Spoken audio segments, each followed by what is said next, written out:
Nous sommes au bord du précipice, mais nous pouvons encore agir. Il faut se remuer. Fatigué après une dure journée de travail, je me suis laissé aller à regarder quelques vidéos sur l'effondrement de notre civilisation. Ce n'est pas fait pour remonter le moral. On écoute 10 minutes sur le possible déclin de l'approvisionnement en pétrole de l'UE d'ici 2030. On entend Maître Divisio parler de la fin de la liberté d'expression en France, où on apprend que les grandes universités américaines voient leurs centres de recherche détruits par ceux-là même qui dirigent cette grande nation. Le monde va mal. Il est en train de mourir.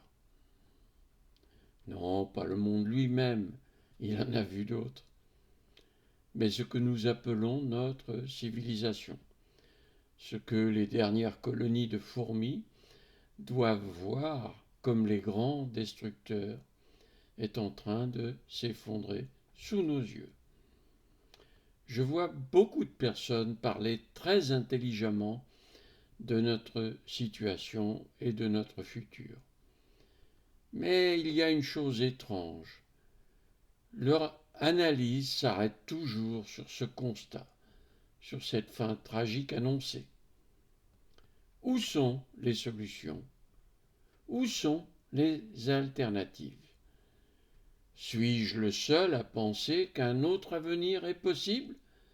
Suis-je le seul? Êtes-vous tellement attaché à votre téléphone portable et à votre voiture que vous êtes prêt à les défendre jusqu'à la mort? Jusqu'à la mort de votre famille, de vos enfants, de vos amis? Alors moi, Didier Lénard, avec beaucoup de mes amis, avec tous ceux qui croient que l'humain est capable d'un destin plus noble, plus digne, plus humain, je vous le dis. Oui, un autre avenir est possible. Oui, il existe un chemin.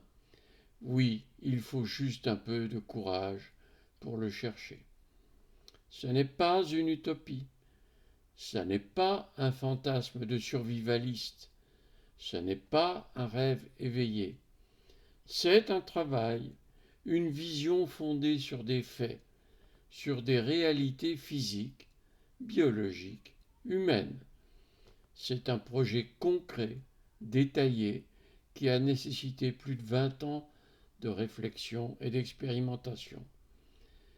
Mais pour l'accepter, il faut une chose essentielle, se libérer. Se libérer des illusions qu'on nous vend, se libérer des fausses sécurités, se libérer des mensonges qui nous enferment et surtout se libérer de la passivité qui nous cloue sur place.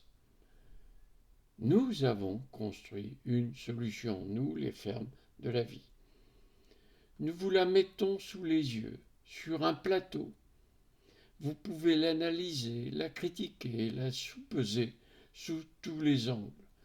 Vous pouvez la prendre et en faire la vôtre. Mais vous ne pouvez pas l'ignorer. Car ignorer cette réalité, refuser d'envisager une autre voie, c'est être complice du désastre. Comme le dit Aurélien Barraud, refuser d'agir, c'est être un hyper-terroriste, un criminel à l'échelle de l'humanité. Regardez autour de vous, sur 100 personnes, peut-être une seule survivra à l'effondrement. Comptez-les.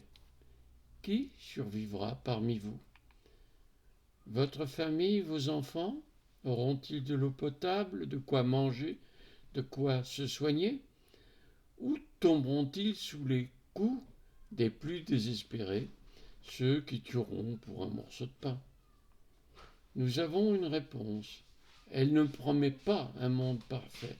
Elle ne garantit pas que tout sera simple, mais elle donne une chance à ceux qui veulent encore croire en la vie, en l'intelligence, en la solidarité. Cette réponse, c'est les fermes de la vie. C'est maintenant qu'il faut choisir. Attendre encore, c'est laisser la vague nous emporter. Rejoignez-nous maintenant, ne restez pas un spectateur. Merci.